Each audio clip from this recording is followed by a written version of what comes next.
Hi friends, in my last game I lost against Fritz and the rating of Fritz in that game was 1752. So I decided to play my new game against slightly lower rated opponent. So I played this game against Fritz with the rating 1743. And this game was played under 1 hour time control as usual with 10-second increment per move. And I was playing with white in this game, and I started with e4, e5 from Fritz, knight to f3, knight f6. So we are into the Petrov defense.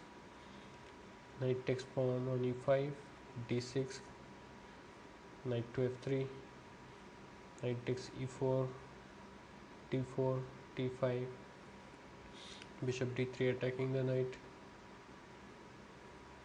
knight to c6, and white castles.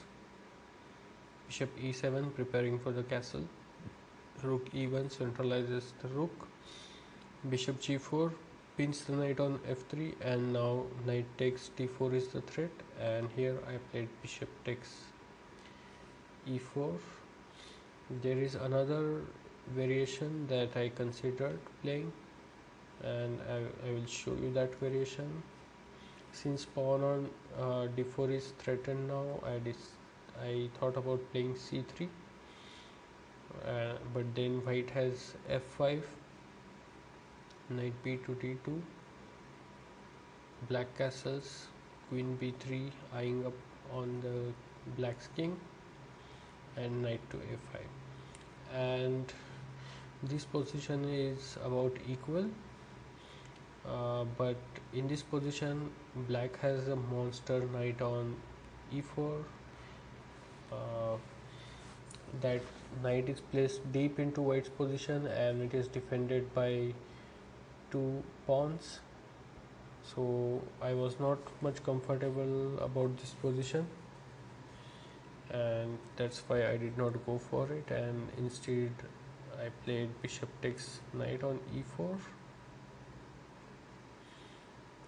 pawn takes bishop, and this is a very forced line now. Rook takes pawn, bishop takes knight, queen takes bishop, knight takes pawn on d4, queen c3 attacking the knight with two pieces, knight goes back to e6, and knight to d2, queen d5 attacking the rook, rook goes back to e1, and black castles queen side, knight to f3, rook h to e8 centralizes the rook, bishop e3 develops the bishop, eyes up on the weak a7 pawn, and also connects white's rook, f5. And here it is not easy for white to develop the rook on a1, because that rook will never be able to come to d1, as it will be attacked by black's queen and rook. So here I decided to double up my rooks on e file and solve the problem of the development. So I played rook to e2, bishop f6 attacking the queen, and queen goes to a3 where it is eyeing on the a7 pawn along with the bishop. Queen b5 attacking the rook on e2, rook on a comes for the defense, knight to f4 again attacking the rook, rook to e2, rook to d2, rooks were exchanged. And here white has two options, one is to take with the knight and another is to take with the bishop. But if knight takes rook, then black's bishop will be in a pin, and I was not much comfortable about that pin, so I played bishop to d2, bishop takes d2, and here black played knight e2 check, king h1, and knight to d4. And in this position there are various possibilities, and the most accurate one is the rook takes e8 check, and that is because if knight takes d4, then there is a checkmate in 2, that is rook takes c1 check, and after bishop takes rook, queen f1 checkmate. So in the game, rook takes rook check was played, which is the most accurate move, and after queen takes rook, knight takes knight, and here we can see that black's attack has now minimized. Bishop takes knight, and this position is very equal. Even if black is winning a pawn in this position, that will not be enough for the win. But here I was concerned about losing a pawn on f2, and I played bishop to e3 move, which is a huge mistake. Actually, this move loses immediately. In this position, better move was queen to f3, and even if black is attacking the pawn on b2, white is also counter attacking the pawn on f5 with a check. So queen e4 from black, and after queens are exchanged, bishop to e3, and bishop takes b2. Even if black is a pawn up, that won't be enough for a win. Okay,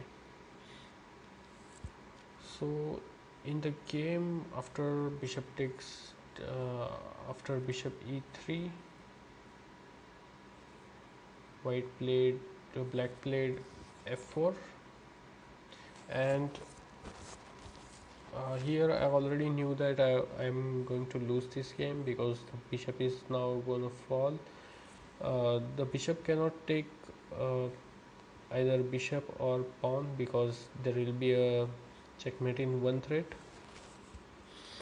So when the bishop moves, for example, if it goes to d2, it is gonna fall on the next move.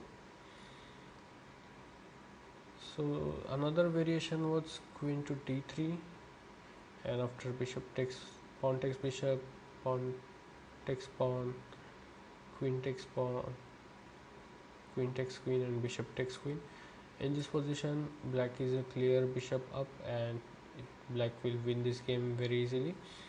So I thought about another approach. Since my uh, bishop was anyways gonna fall, I decided to play it to d2, and once black queen captures that bishop on d2, I can try for the perpetual rank check on the back rank.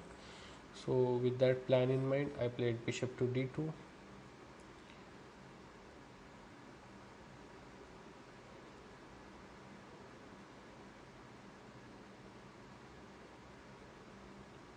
okay, bishop to d2, then queen e2 from black as expected, and h3 is the only move to survive from the checkmate threat. Queen d1 check, king h2, queen takes d2, and from this position onwards I calculated around 5 moves ahead, and all the moves were played exactly as per my calculation. So that made me uh, feel good about myself. Queen to f8 check, king d7, and all these moves are as per my calculation.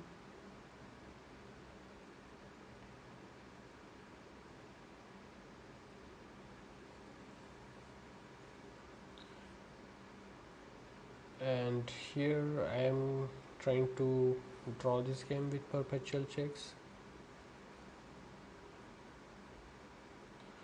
Although this is not really a draw position, because uh, a black king can escape from white's checks, but Fritz also made a blunder here, and Fritz kept on repeating the moves, and at this point a draw was agreed by threefold repetition. So in this game I was lucky to get a draw with Fritz, and uh, maybe bishop e moves like bishop e3 lose entire game, one wrong move. So I will try to avoid such move in my next games, and I will be playing against the same opponent in the next game as I drew with him in this game. So I will see you again in my next video, and until then, goodbye. Thanks for watching the video.